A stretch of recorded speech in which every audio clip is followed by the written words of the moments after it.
রাতে খালি গায়ে ঘুমালে দুইটি বিপদ আপনার জীবনে চলে আসবে। অবশ্যই আপনি দুইটি বিপদের ভিতরে পড়ে যাবেন। আমরা অনেকেই আছি রাতের বেলা যখন গরম বেশি লাগে তখন আমরা খালি গায়ে ঘুমাই। নবীজি সাল্লাল্লাহু আলাইহি সাল্লাম কখনো খালি গায়ে ঘুমাতেন না। নবীজি সাল্লাল্লাহু আলাইহি সাল্লাম এই খালি গায়ে ঘুমাতে নিষেধ করে দিয়েছেন। আমাদের নবী তার উম্মতের জন্য A to Z যা কিছু লাগবে সব শিক্ষা দিয়ে গেছেন। সালমান ফারসি রাদিয়াল্লাহু তাআলা আনহু বলেন, আমাদের নবী আমাদেরকে একেবারে বাবা যেভাবে সন্তানদেরকে শিক্ষা দেয় এভাবে আমাদেরকে শিক্ষা দিয়েছেন। আপনি কিভাবে টয়লেটের ভিতরে ঢুকে পরিষ্কার পরিচ্ছন্নতা অর্জন করবেন সেটাও নবীজি সাল্লাল্লাহু আলাইহি ওয়াসাল্লাম শিক্ষা দিয়েছেন, এবং আপনি কাবা ঘরের ভিতরে কিভাবে নামাজ পড়বেন সেটাও নবীজি শিক্ষা দিয়েছেন। সুতরাং আমাদের নবী হচ্ছেন আমাদের রুহানি পিতা।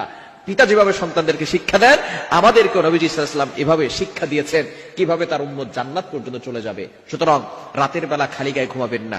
রাতের বেলা যদি আপনি খালি গায়ে ঘুমান, এক নাম্বার বিপদ হচ্ছে ফেরেশতারা আপনার জন্য বদদুয়া করবে। কেননা ফেরেশতারা কিন্তু লজ্জাশীল অনেক বেশি। ফেরেশতারা আপনার পাশে কিন্তু সব সময় থাকে। প্রতিনিয়ত 20 জন ফেরেশতা আমাদেরকে প্রটেক্ট করছে, হেফাজত করছে প্রতিনিয়ত। লাহু মুআকিবাতুম মিন বাইনি ইয়াদাইহি ওয়া মিন খালফি ইয়াহফাযুনাহু মিন আমরিল্লাহ। আল্লাহর অর্ডারে প্রতিনিয়ত আমাদেরকে 20 জন ফেরেশতা সব সময় প্রটোকল দিচ্ছে এবং আমাদেরকে হেফাজত করছে। আমাদের সামনে একজন ফেরেশতা, বামে একজন ফেরেশতা, ডানে একজন ফেরেশতা, বামে একজন ফেরেশতা, এই 4 জন ফেরেশতা সামনে, বামে, ডানে, পিছনে আছে। এবং এই 2 চোখে 2 জন ফেরেশতা আছে, 2 নাকের ছিদ্রে 2 জন ফেরেশতা আছে, কানের ছিদ্রে 2 জন ফেরেশতা আছে।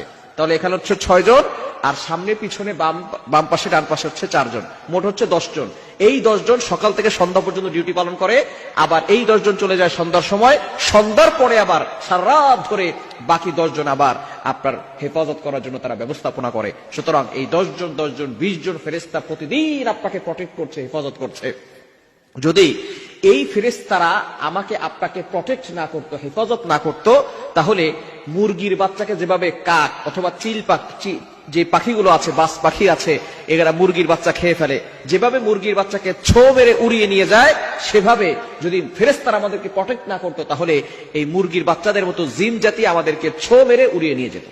সুতরাং অবশ্যই এই ফেরেশতারা আল্লাহর অর্ডারে আমাদেরকে হেফাজত করছেন। সুতরাং আপনি রাতের বেলা খালি গায়ে ঘুমাবেন না। ফেরেশতারা এতে লজ্জাশীল হন এবং আপনার জন্য দোয়া করেন না। এজন্য অবশ্যই এই বিষয়গুলো খেয়াল করতে হবে। দ্বিতীয় নাম্বার হচ্ছে, যারা রাতের বেলা খালি গায়ে ঘুমায় তাদের বিভিন্ন রোগ হওয়ার সম্ভাবনা আছে এবং জিনের আসর লাগার সম্ভাবনা আছে। বর্তমান আমাদের সমাজে জিনের আসর এবং কালো ম্যাজিক, জাদুটোনা এগুলো বেশি হচ্ছে। রাতের বেলা খালি গায়ে ঘুমালে, আবার অনেক পুরুষ আছে দেখবেন রাতের বেলা সে এমনি সকালবেলায় বের হচ্ছে খালি গায়ে, মানুষ তার শরীর দেখছে, এটা দেখলে কিন্তু বদনজরের সম্ভাবনা আছে এবং জাদুটোনা এবং জিনের আসর লাগার সম্ভাবনা আছে। মনে রাখবেন, বদনজর একজন সুস্থ মানুষকে অসুস্থ করে ফেলে। বদনজর একটা উটকে, সুস্থ উটকে রান্নার পাতে